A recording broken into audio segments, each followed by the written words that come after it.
Ben, if I wanted to hear a podcast between you and Justin Koo talking about life, love, and other mysteries, where would I go to find this podcast? You would definitely go first to the internet. If you don't know how to use the internet, you'd open your web browser, Google Chrome, Mozilla Firefox, something of that sort. Safari? And then you would go to Justin Koo's Instagram, which is at @jkoo. And then there's a link.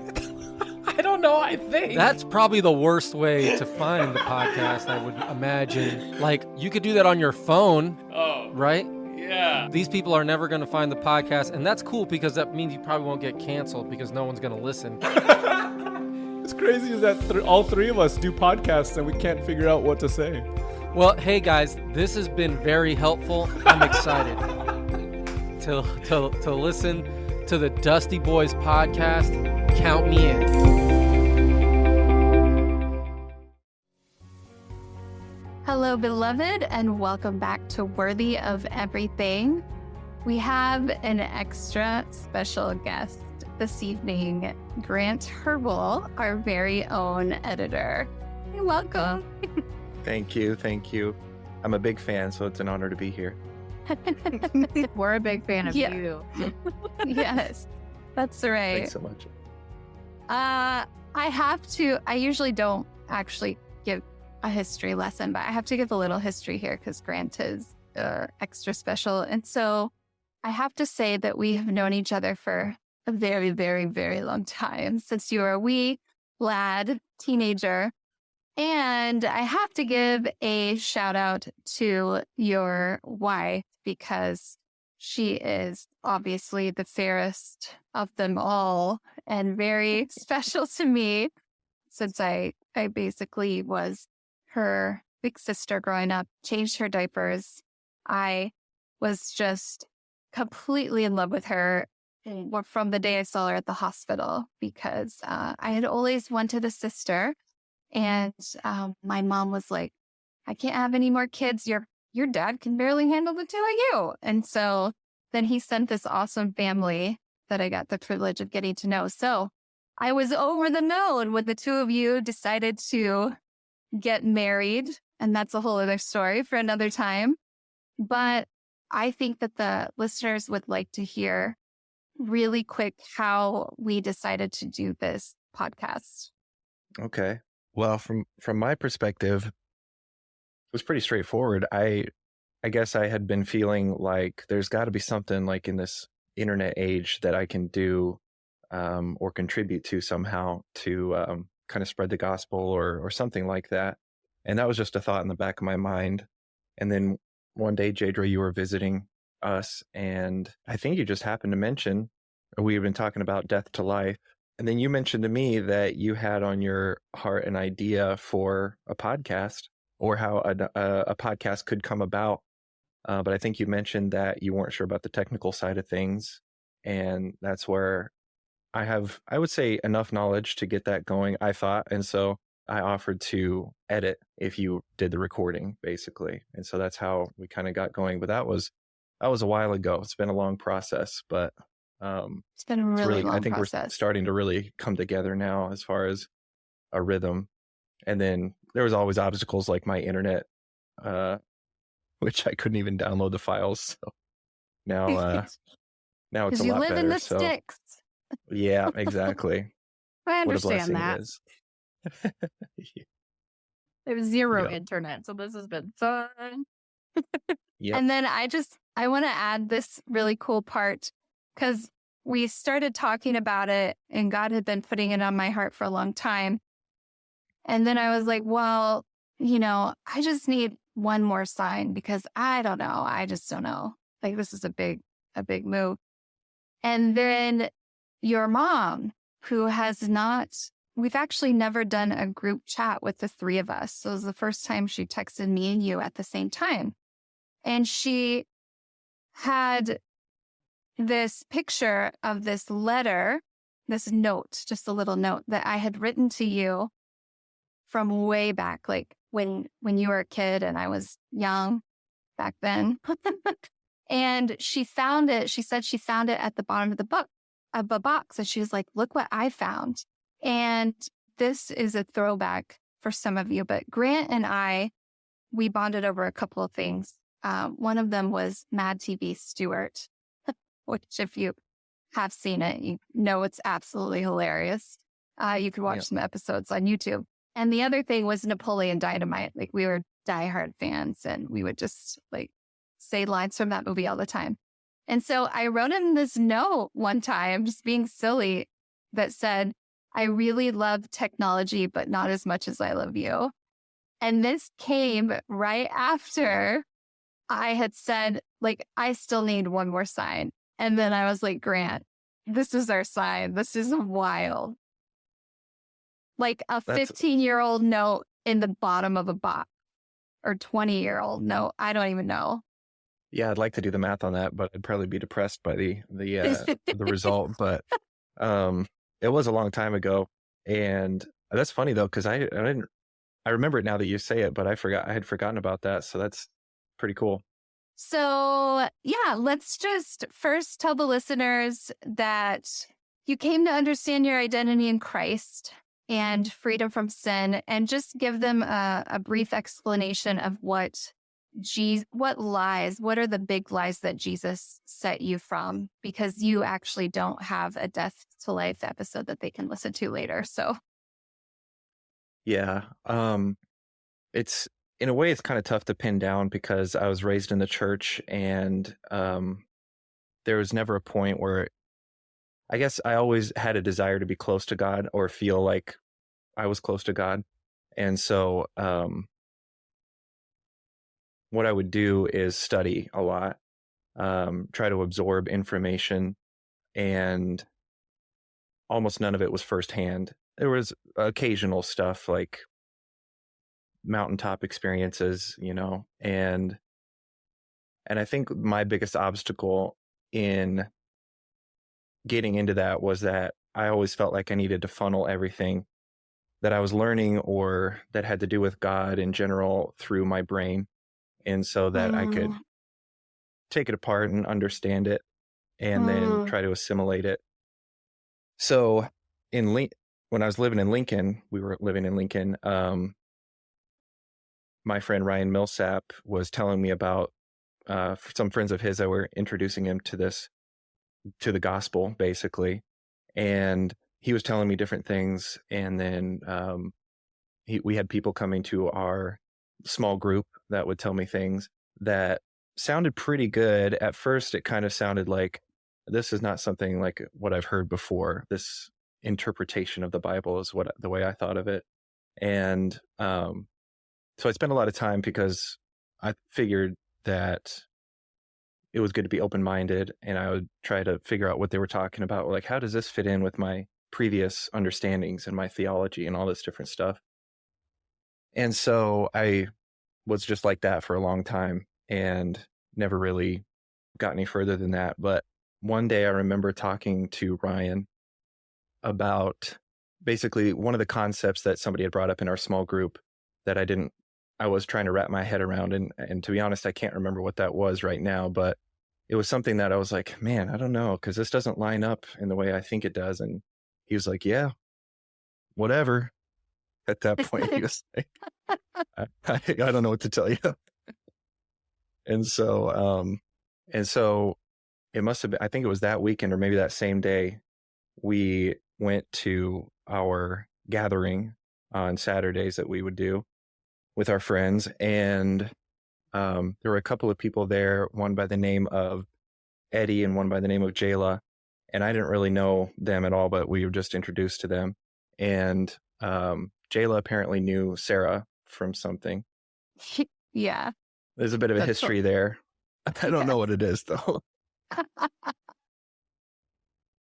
Yeah. And so anyway, so she sat us down and she was just talking. I mean, she just sat next to us while we were eating, and she was talking to me and Sarah both. And then it was funny because I guess I'd always thought that Sarah, we never really discussed spiritual things at all, really. We just kind of had an unspoken agreement that we should go to church and try to be involved in some way. But so Jayla was talking to Sarah about something like, so what do you think of, I don't know, like, how's your relationship with God or something really direct? And I was just sitting there like, yeah, this is good. Sarah needs to hear this. Sarah And needs to. I know, it's so funny. That's how it was. And then Jayla was like, all right, Sarah, you need to go be alone for a second, go in the other room and leave your phone. And so she does that. And meanwhile, Sarah's like tearing up a little bit. And so that's a whole other story for her, obviously. But then when Sarah left, Jayla looks at me and I was like, oh, uh-oh. Uh-oh. She's coming in. Completely No, not unexpected. Yeah, I was like, gulp. And my friend Ryan, he was there as well. So anyway, in the months leading up to this, I was really, in retrospect, wanting to understand because I wanted to believe it, but there wasn't a part of me that knew how to move from head knowledge to belief. So interestingly, Jayla was like, so what's your deal? Pretty sure she said it like that. And I was like, I don't know. She essentially didn't say too much, but she led me in a prayer, repeat after me style, and basically said, Holy Spirit, I believe that you live inside of me. And like, it was a belief prayer. And so it was perfectly aligned with what I needed. And I teared up, and Ryan was like, man, this is the most emotional I've ever seen you. Jayla was like, is he emotional right now? And Ryan was like, yeah, trust me. So it's true. But anyway, it was that point. It was like a tipping point where I moved finally from the understanding of, do I really need to funnel everything in, pick it apart, look at it, turn it around, and then see if I can understand it fully in order to believe something is true. And finally, it was a threshold of belief for me. So it was a pretty big moment. And from then on, there's still a lot of growth, obviously, in a lot of ways, but that was the point where it kind of changed for me. That's awesome. Yeah. I love that it was so subtle. It was just like, it wasn't this huge moment, but it was huge for you. It was just like this quiet, like, okay, this is what I believe now. I love that. Yeah, exactly. And it was, it was a big moment. What I was looking up earlier, I don't know if this will be useful, but it may be useful for framing other things that we talk about. Where I work, they are big on Clifton Strengths. Have you guys heard of that? Strengths Finder? No. It's not a personality test, but it's a way to categorize people and how they'll work together. And so everybody in the institution does this, and they get their top 5 strengths. And so when you go into a meeting with somebody, the idea is that you can recognize what their strengths are and have better collaboration and different things. But I think it was pretty insightful because I had my top 5, but one of them was learner, which is they each have a name. And one of them was learner, and it basically means that you like to learn, like you enjoy the process of learning more than reaching mastery of something. So if I wanted to learn guitar or something, I just enjoy actually learning how to make the chords and strum and different things, but it may not reach a point where I'm like really good at it. I just enjoy the process, and maybe I'll move on at some point. So it's good and bad. Like I enjoy doing that. But then the other part of it is intellection is another of the strengths, which on paper, just by going off of that, sounds good. Like it sounds like it's saying, well, you're pretty smart, but really it's not saying that at all. That is not the case. It says basically that you enjoy thinking deeply about things, and you need time alone to think, and introspection is a big thing that you do. Good and bad, really good and bad, but you enjoy gaining deeper understanding and wisdom, and I'll put that in quotes. But the pitfalls of intellection, which I definitely think is true, slow to act, wastes time thinking too much, and isolated. So Wow. what frustrates you as somebody who has intellection is pressure to respond immediately without giving enough time to think.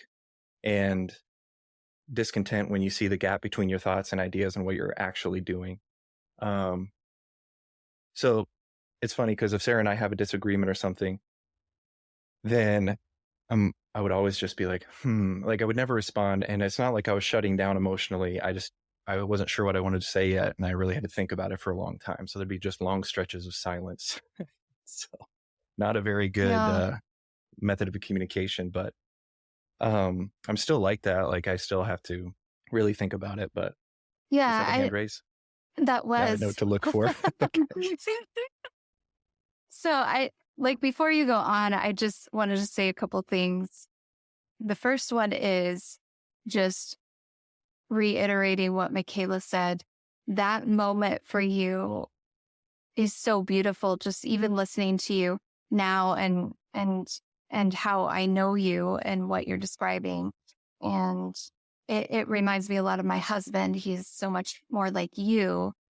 And that moment with the Holy Spirit, it was quiet and subtle because you're a quiet, subtle guy. Mm-hmm. And so, like, we do hear these stories of these big moments, but that is the coolest part about our own unique connection through the Holy Spirit is it's unique to who we are. And so I love hearing that. I guess I've never really heard your story, like that part. So, and then the second thing I was just going to say, in case anybody was curious, was that Jayla started coming to our church when we were preteens.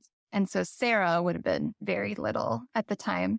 But yeah, we've been close ever since. And so that was Sarah's connection. Well, didn't you guys And work so- at camp together too?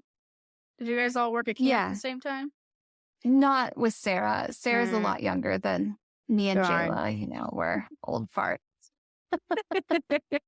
Yeah, it's a So- little bit of divine appointment, I would say, because that really gave her Jayla would have talked to us either way, but she really got an in with, speaking with Sarah, and they had a rapport. So I think that probably worked out really well for Sarah.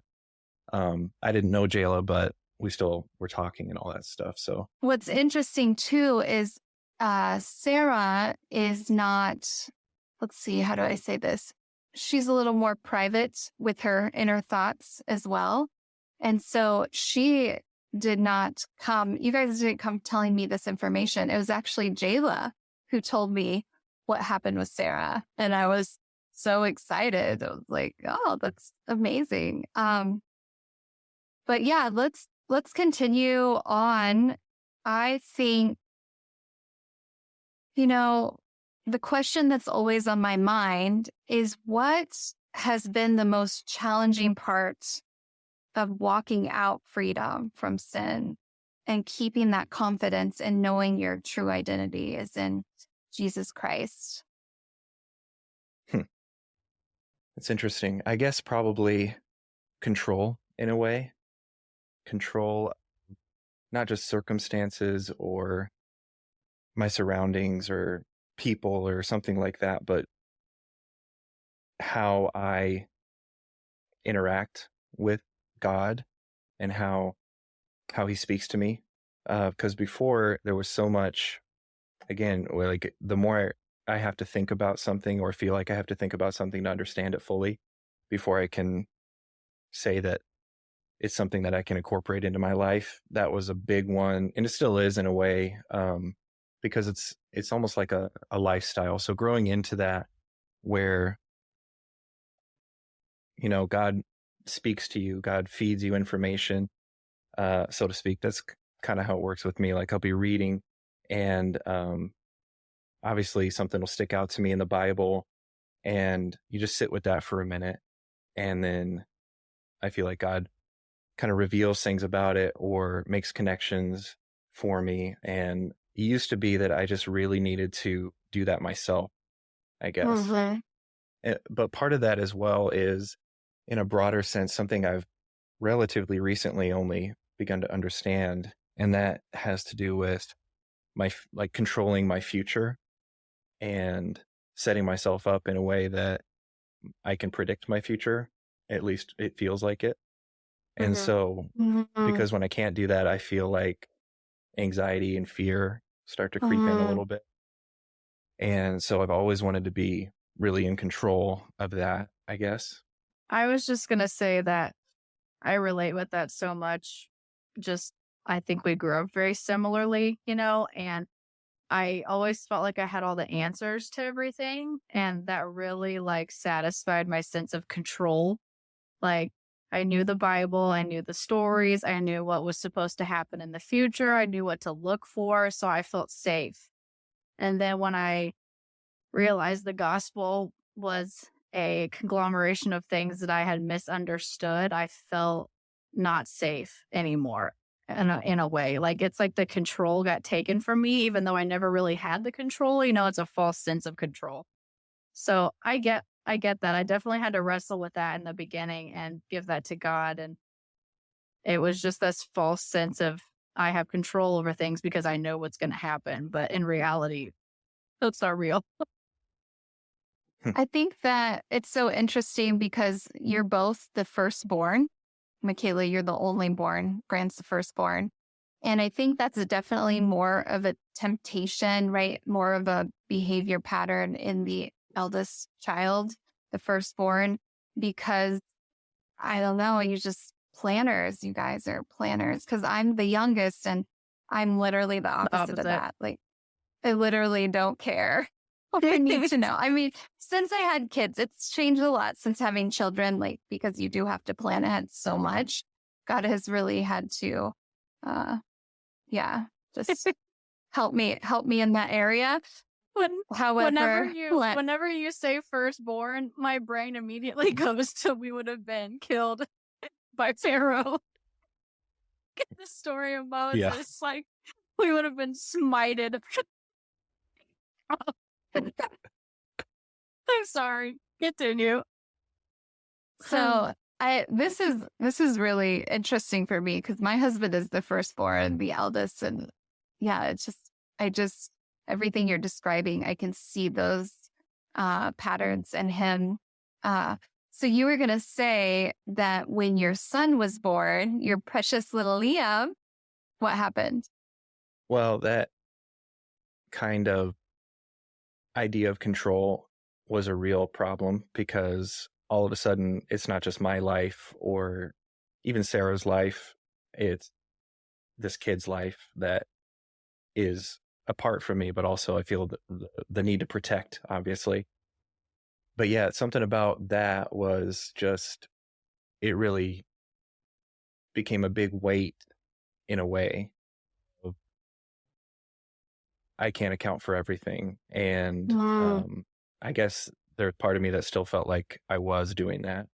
Because I mean, it wasn't a huge deal. I mean, you can plan into the future or whatever, and I am a planner for sure. I have calendars on 2 of my walls for some reason. But yeah, with him, it became clear that my lack of ability to control his future and his safety was a source of a lot of fear. And yeah, I guess anxiety too. I basically had to confront that.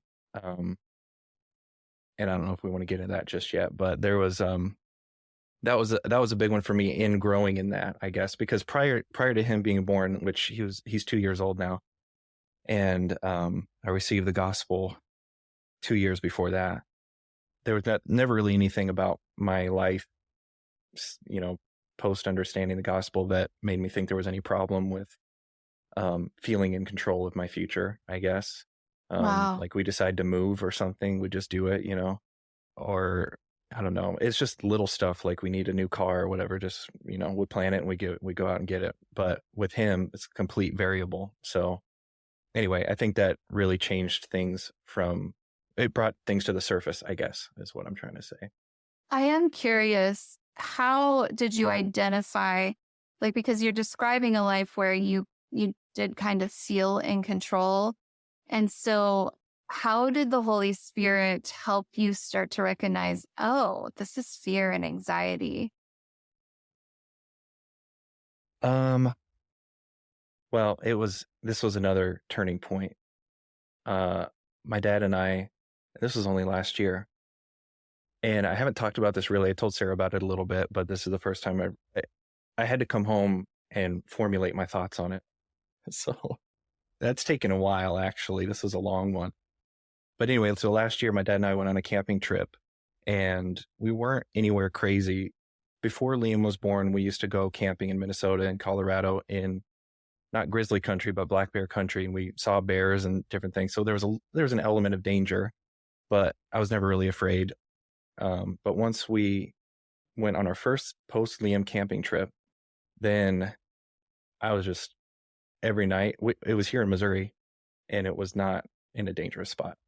We were just in the woods, and I was just terrified. Like I could barely sleep. And Wow. well, I couldn't sleep. I got a couple of hours, but it was rough. And during the day, I was like constantly thinking like, I don't want to be out here. I can't be away. Like what if something happens to me? And then at night, I'm sure I was imagining things, but like you'd hear some snap in the forest. But it wasn't just the source of that. Like even if I heard nothing and it was completely safe to my knowledge, it was just overwhelming fear, because I was thinking, if something happens to me, who's going to take care of Liam? Who's going to take care of my family? And then you start thinking, what if something happens to him while I'm away? Just crazy stuff. It's not crazy stuff, but it was stuff that was intrusive thoughts, right? It's intrusive thoughts from the enemy to really, tempt you into freaking out. Which intrusive thoughts are a big thing for me, actually. And I had to recognize that, but that's a whole different thing. That was an easier hurdle to overcome, because for us, it's just, lies come in. But now that I'm thinking about it, because I'm so predisposed to thinking, it's not always obvious to me that anything isn't my own thought. Right. And so that's an interesting thing to have to separate that out. And it may be a little bit harder to do that. But anyway, so all these thoughts, and I was praying to God, just asking for, I didn't even know what, because I hadn't really identified the problem, I guess, but I just had all this fear, and I was like getting pretty angry about it too, because I was thinking, there were promises in the Bible about protection and how the angels of the Lord encampeth around those who fear him and all this different stuff. But also believers die all the time. And so, and their children die, and all this different stuff. So I was saying to God that like you promise to protect, but there's a disconnect there because it doesn't happen. And so it didn't feel good enough to me. And so, we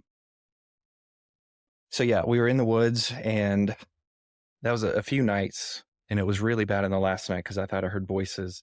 I was like, there's no reason for voices to be out here in the woods. And so we had our bear spray, because there are black bears supposedly in the area. So we brought that. But you were in South Missouri? Mm-hmm. Yeah, there are black bears. I saw one a couple of years ago. So I saw him run across the road, and I was so shocked because I lived in Tennessee, and in North Carolina, like you see that but to see one in Missouri was wild. So I mean, for real. We have mountain lions too. Yeah. It's funny you say that. Fears are real, Grant. I mean, we want to affirm that. I do appreciate that. That means a lot especially for our next trip. But it's funny because my dad, mountain lions weren't on my radar. Mountain lions weren't on my radar. Just the bears, because I grew up in Missouri. I'd never heard about it. I mean, people say, "Oh, I saw a mountain lion," but like, yeah, right. It's just a house cat. So true. And so then my dad said, they spotted a mountain lion around here like a few months ago. And I was like, are you serious? Now we're hiking on these trails, and I'm like always looking back, like, what's back? But none of that stuff ever bothered me before. I couldn't have cared less. Right. I mean, Sarah and I camped at Glacier, and there were grizzlies in the campsite. We found out the next morning, and we slept there the next night. So it wasn't a big deal to me. But yeah, anyway, so after having Liam, though, that apparently all changed, but I hadn't gone camping. I hadn't been in a situation since then where I had that much time to think, I guess, free of distraction, and B, was in a potentially dangerous situation, at least to my mind. And so that's where it all came to a head. And It's so true that when you have children, life very suddenly becomes much more valuable and delicate.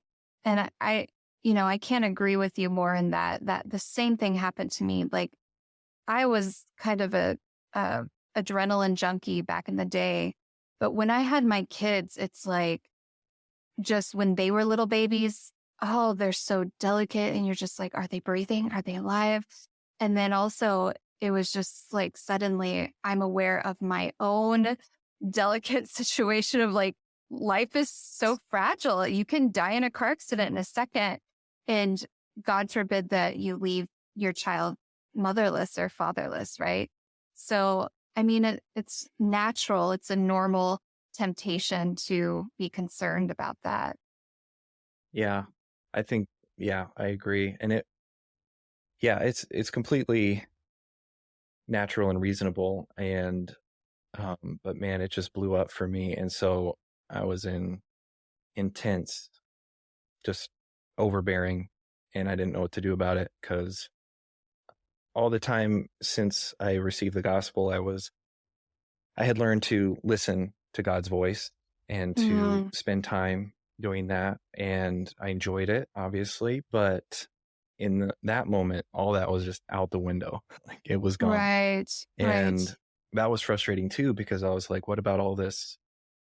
What am I supposed to do with this? I don't know. And at the time, obviously, part of the problem was I wasn't listening, mostly just noise in my head. And so anyway, we were there in the woods. And then one of the days I was like, there's another campsite we could go to that's an actual campsite, and it's really nice. I was trying to convince my dad to do it It's a little because it's safer. safe.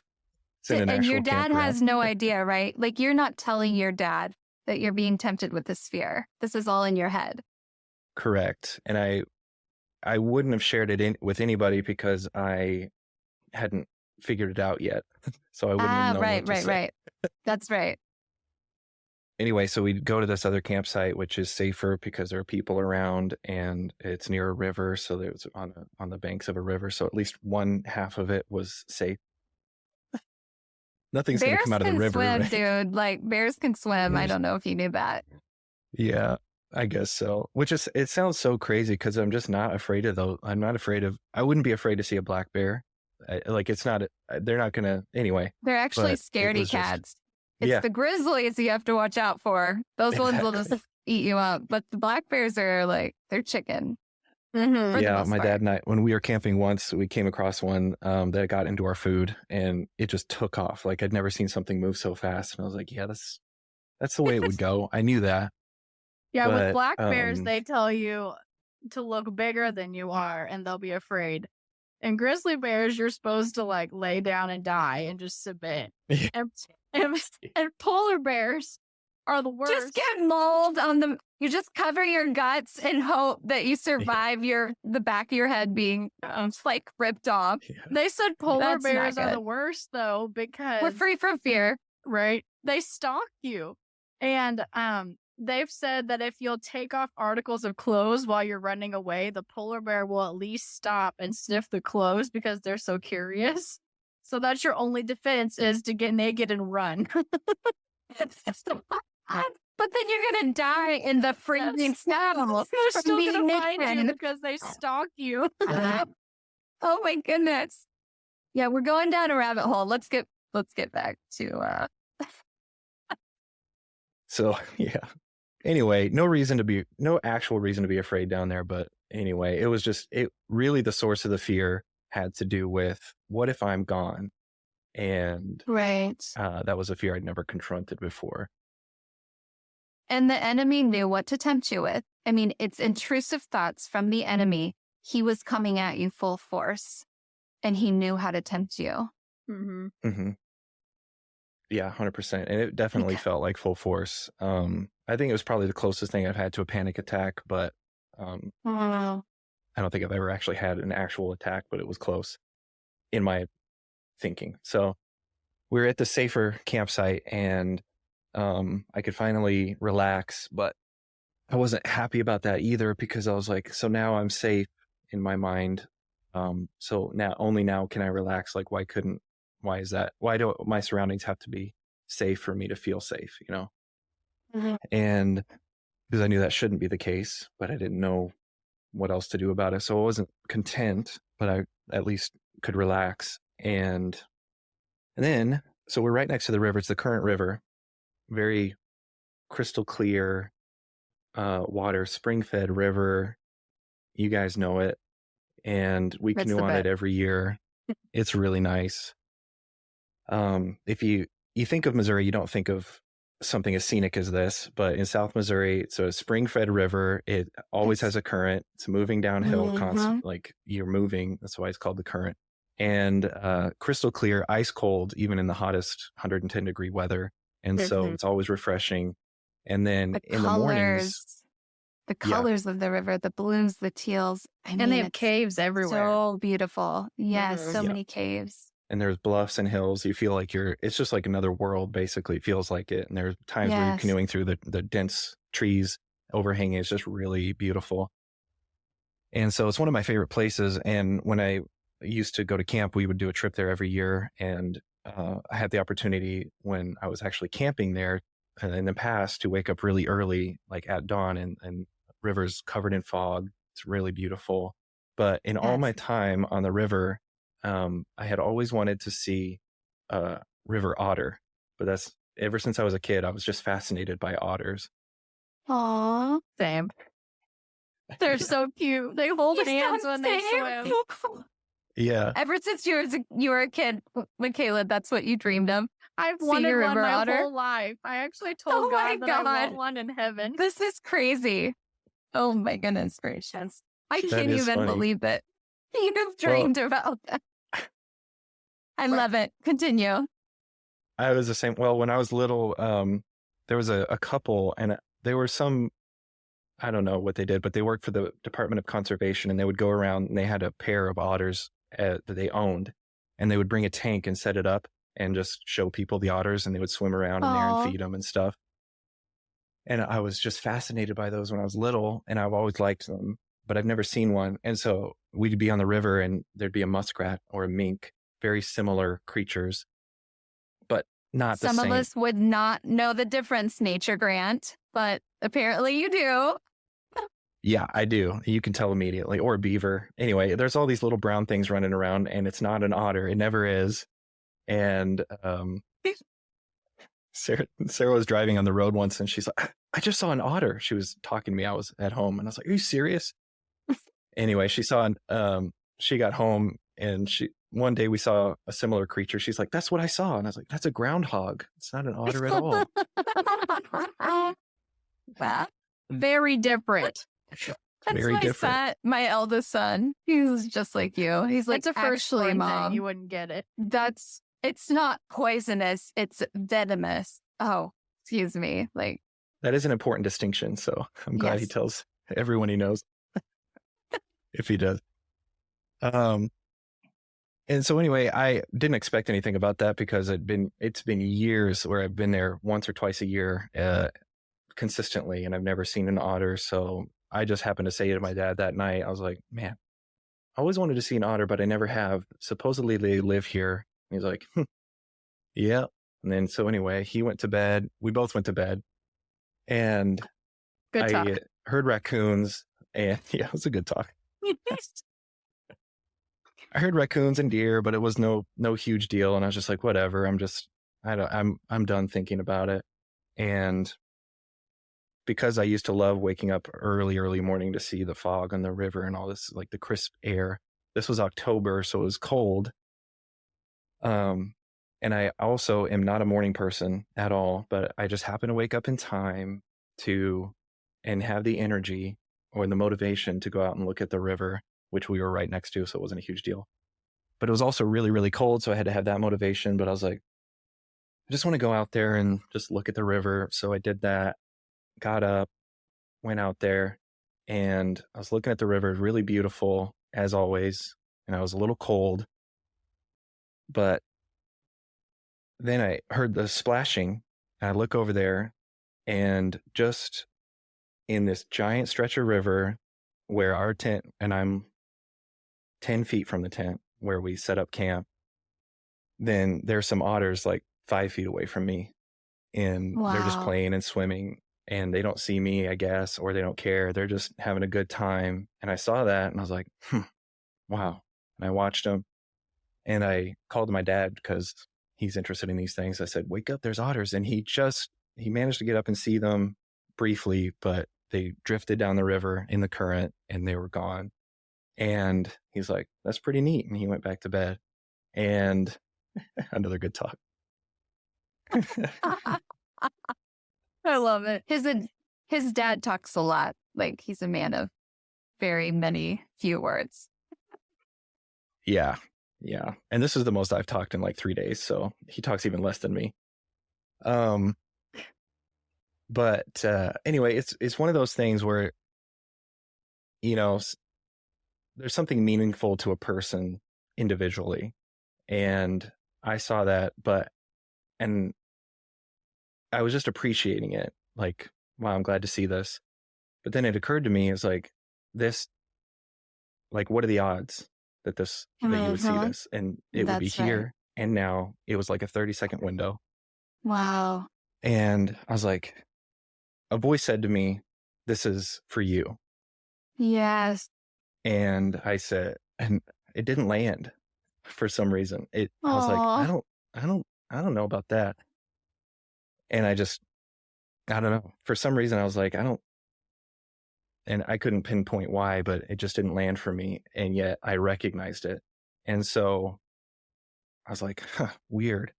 And so I went up the path a little bit to a different part of it.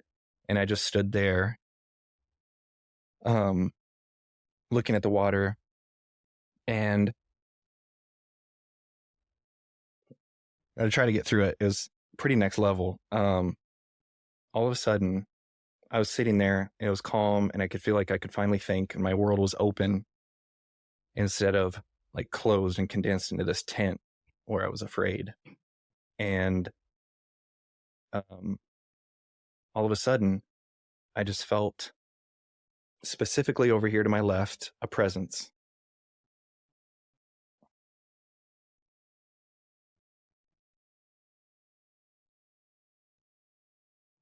I didn't used to be emotional. Yep.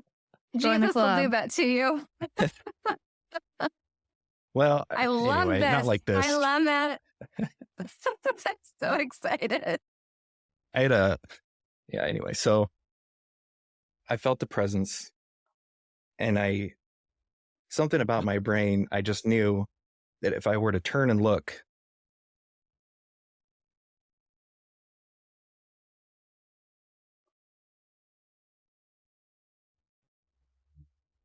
I would see him, Jesus. But I wasn't afraid to do that, but I also knew that would ruin it, so I just didn't. For some reason, like, it just felt right that I would know he was there. Wow. But the point is that he felt close and real. And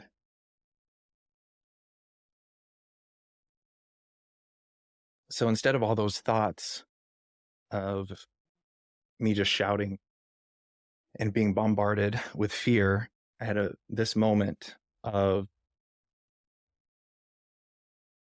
it's just you and it's just you and me. And I felt like there was a dialogue. And so I said, why all of this? And why is it that I can't deal with this when I feel like it should not be a problem? And how can I protect my family? Which another thing about me, I've always been somebody who needs to figure out how to do something so that I can do it. Part of that control and part of understanding and analyzing something is so that I can take action on it.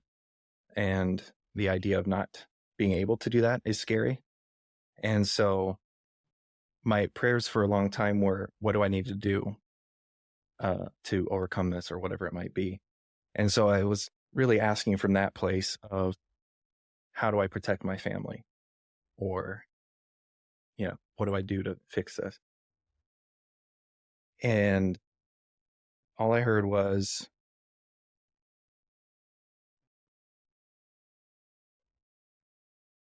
it's not your family, it's our family.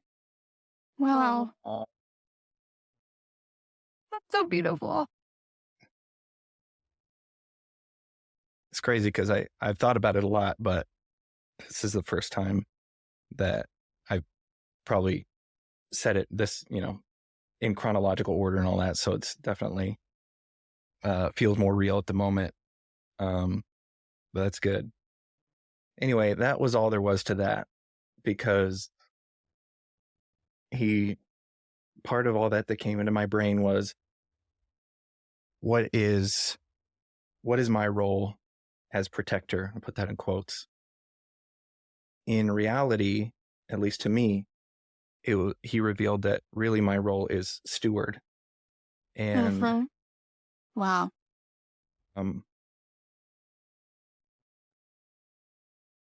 So from then on, I stood there for a while and I asked him about some other stuff unrelated. And I just felt like we really, it was so clear. Just a perfect clarity moment where I could hear him and I knew he heard me. And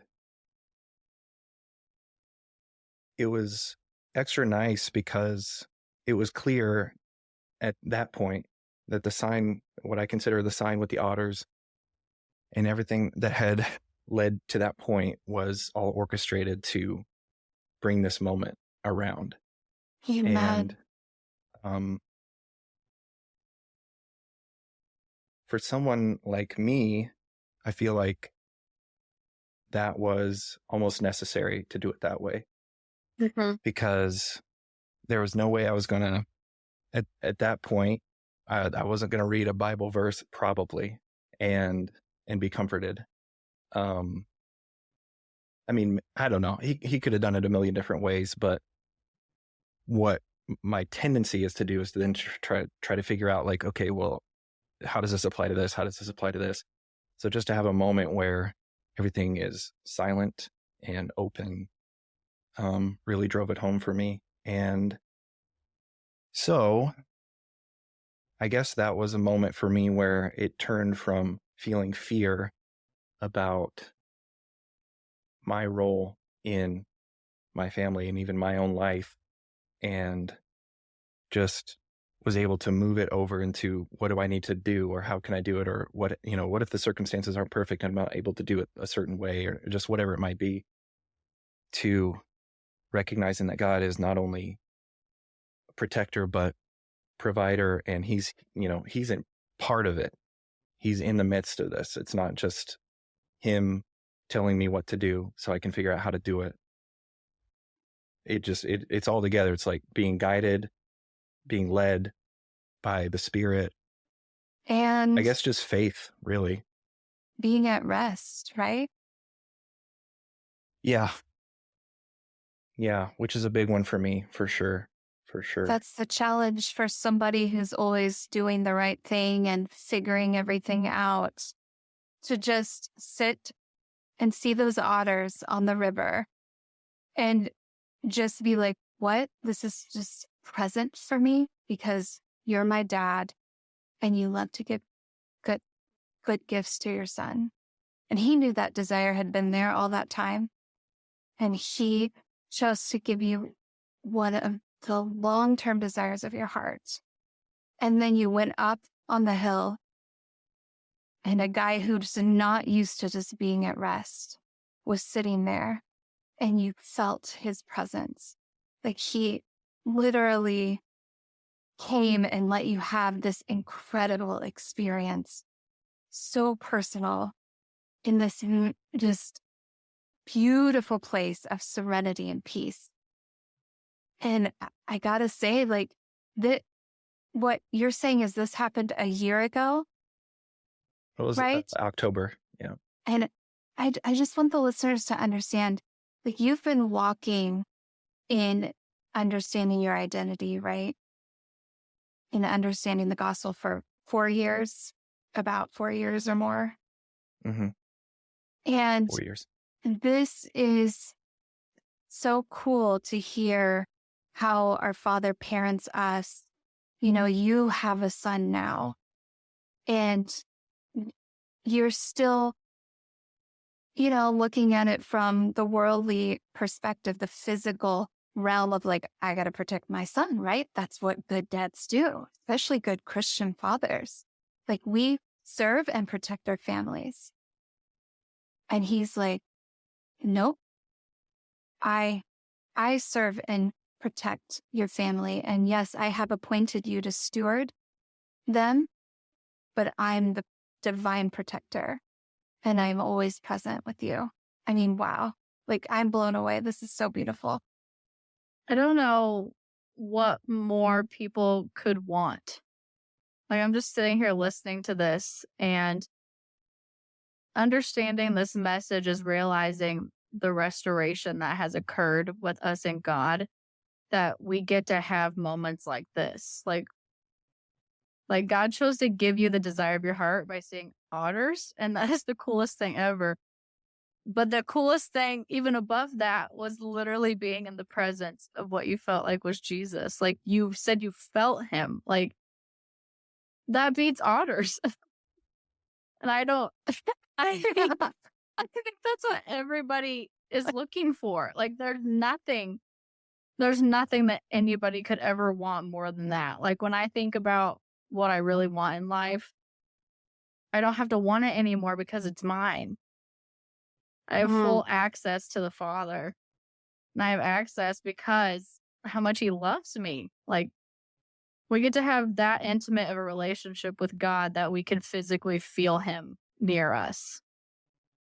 I'm just And like, sometimes we don't feel the closeness, right? mhm, Because we are being tempted with a lie. mhm. But the reality of Grant on the riverbank with Jesus, that's how we walk around. We walk around with Jesus. That's Yeah, our that's our reality. reality. That's wildly good. Yeah, it's also not like in the years leading up to that, it's not like I ever felt like, oh, God's distant, Mhm. because Right. that was part of my thing, was understanding that God is, we're united with Christ. That's And right. so the desire that I always had to, gotta quit that voice cracking thing. The desire to always be closer to God, which is how I would have phrased it, was replaced by the recognition that we can't get closer than fully united with him. And so I knew that. And so since then, I never really felt like, I got to get closer to God, or he feels distant today, or different things like that. I knew you can't trust that feeling, which does happen. And Mhm. since then, it's not like it's always, there are times when I'll go into the secret place, which is a term I really love. It's common, but it wasn't to me. Back when I first learned about it, it was devotional time or something like that. But going into the secret place and just spending time there is always beneficial, never a waste of time, because I am close to God. But there's not always a physical sense of his presence. And so I feel like that's just something you believe, and you always believe it, and I do. But that day, it was definitely a gift.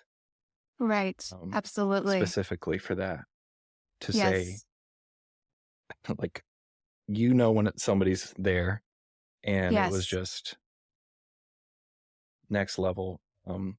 because of that, it's stuff like that. Like you get a gift like that, and whatever it might be for a unique person, it is just a reinforcement, I guess, that he's always there. So in that moment where I could physically sense him, it's just a manifestation of the real fact that whether my human feelings feel it or not, he's always that close, just like you said. And I think you needed that in that moment. I think that that's what I hear you saying is sometimes we get these wild, miraculous, unexplainable experiences with the Father because we need it. We need him to show up. We need him to do a miracle. Your confidence was waning. You were about to have a panic attack. You were being tempted with ridiculous fear about a bear killing you in Missouri. I mean, it could happen, but it's unlikely. And you needed him to show up in a big way. And I think that's the beauty of knowing, like, sometimes we hear people's stories and we're like, well, I want that. And you need to know that you have that. He will show up in the way that you need. And so if you're not having this like wild, miraculous thing happen to you that's just so crazy, honestly, it could just be because you're so confident and mature in your faith. I don't know. But you needed that. Yeah, agreed. Yeah, it was a big turning point for me in growing to that realization. And I mean, in reality, the whole weekend or however long it was necessary to be able to confront that like that. May not have happened otherwise in that way. So anyway, I'm not really sure where to go after that. Well, I have a question, which is how have you learned? Were you always familiar, because you have always had a relationship with Jesus, like you're saying, you've always been a Christian, and I'm just curious, was that something new to you to hear God's voice since understanding the gospel, or was that something already established in your life? How have you grown in recognizing, oh, this is God? Like, I know that's him. Well, growing up, and I knew that it was possible to hear God's voice, but I had no idea what that meant exactly.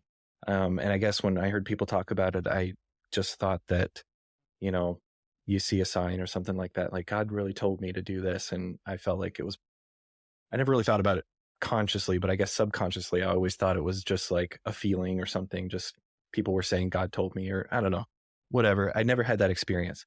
And so I wasn't sure. But then once I realized that the Holy Spirit lives in me and is a personal relational being, it was way easier to think God could actually impress or literally, I say literally, but speak, you hear God's voice.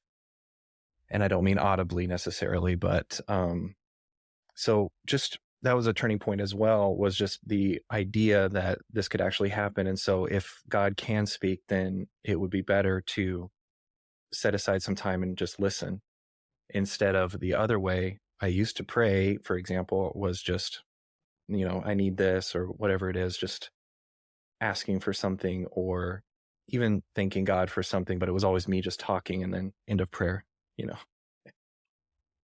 And so with Secret Place, the concept of Secret Place was for me going in to wherever it might be, but just recognizing that there's a space, a sacred space where there's a communion happening. And once I got to that point, it was easy for me to just sit there and just listen. And for some reason, it was in those moments where I was focused, so to speak, or just like present, it was easy for me to determine what was my own like thoughts coming through that.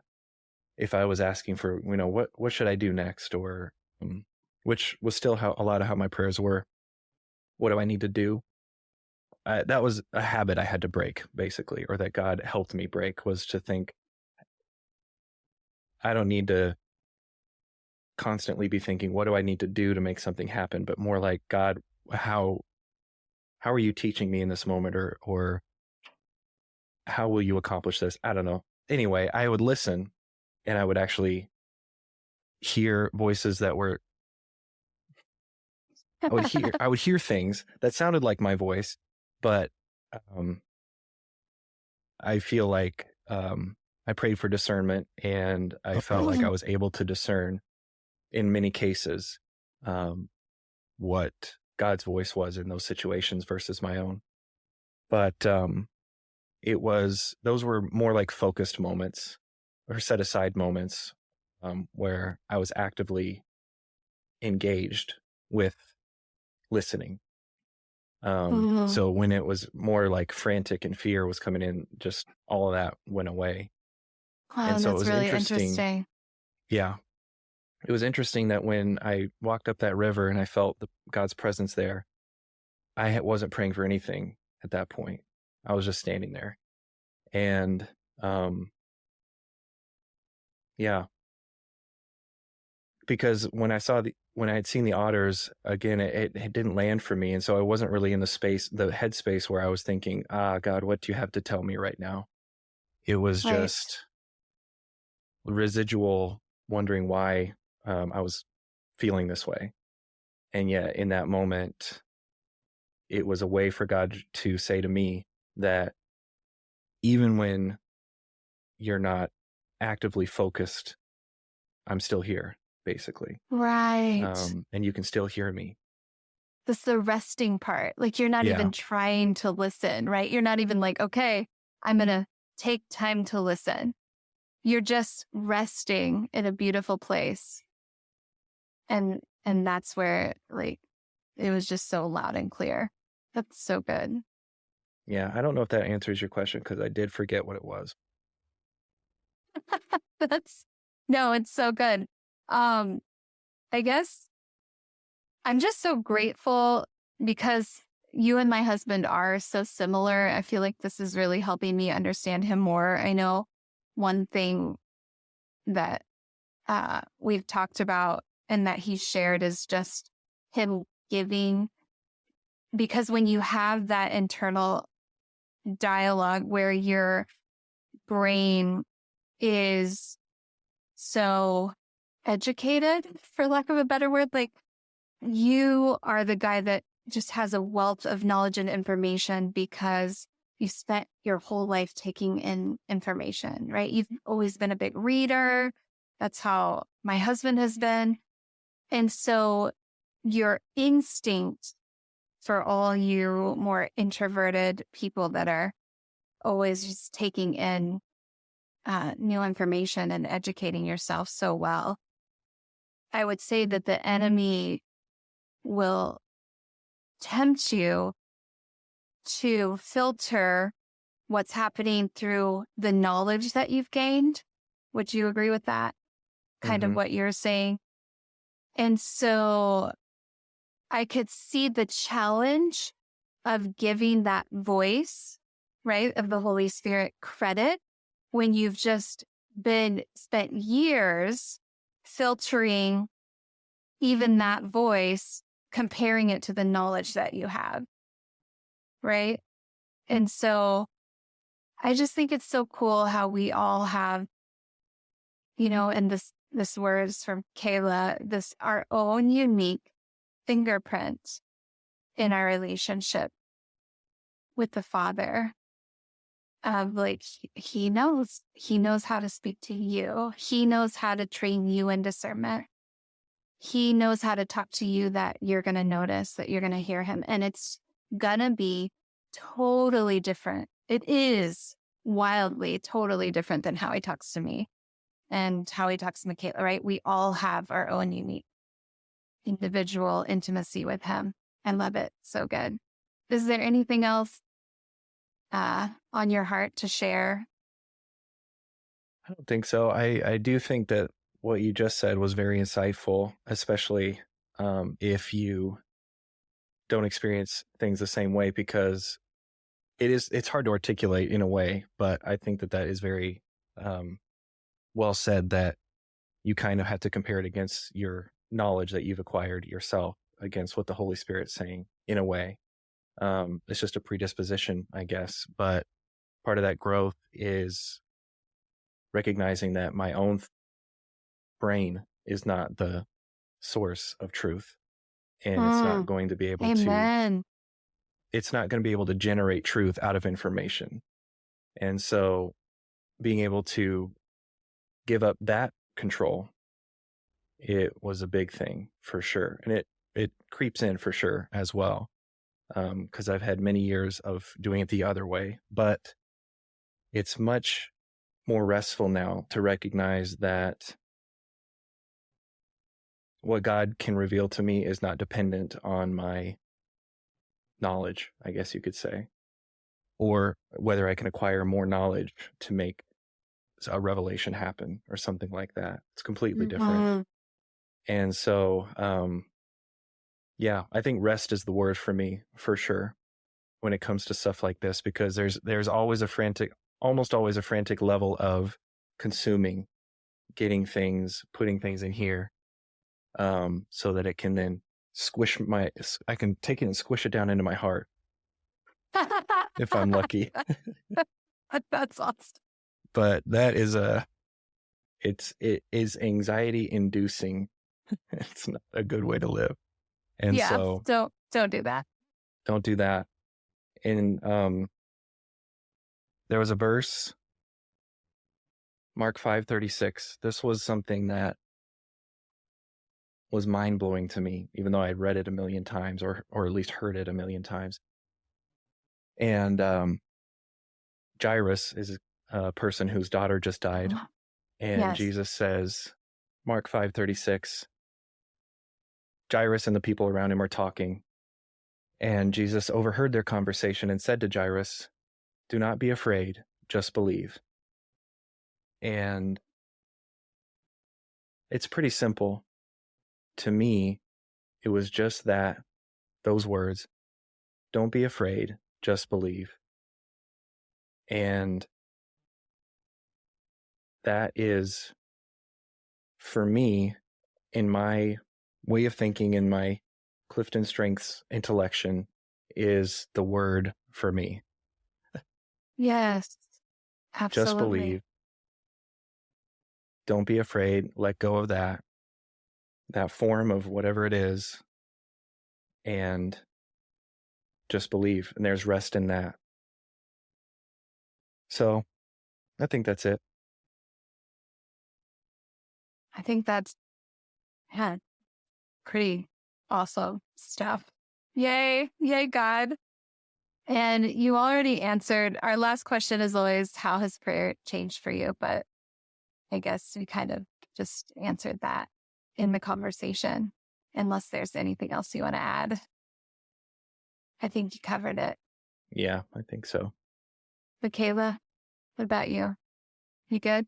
I'm good. All I right. talked about bears and otters and Well, all that stuff enough. Well, that can be a different podcast if we want to talk about yes. I'm just mammals like, of Missouri. I think this is so funny though. Like the eldest child, we like otters. We have to have the knowledge. It's like there's this theme. That is funny. Yeah, it is. Yeah. Yeah, we should do an episode with you guys and my husband. You guys will have a good time together. I feel like you and exactly. Nate would be cannot like super Relate good friends too. at all. My husband's the same way. Like he's so in his head all the time. And I'm just like, let me in. Well, it's exhausting. Little pig, let me come in. Yeah. I'll huff it up. Yeah, that's what me and you do, Michaela. I'll huff and I'll puff and I'll blow your house in if you don't open the door. And Jesus is like, okay, just give him some space. Gonna be okay. That's funny. Oh, It's a good awesome. modern parable, as far as I'm concerned.